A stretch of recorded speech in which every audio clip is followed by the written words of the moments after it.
You ask Tiger to solve. This deals with linear equations with one unknown. The final result is x equals -5. Let's solve it step by step. Simplify the expression. Group like terms. Simplify the arithmetic. Group all constants on the right side of the equation. Subtract 5 from both sides. Simplify the arithmetic.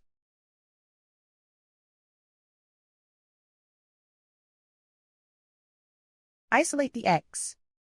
Divide both sides by -3. Cancel out the negatives.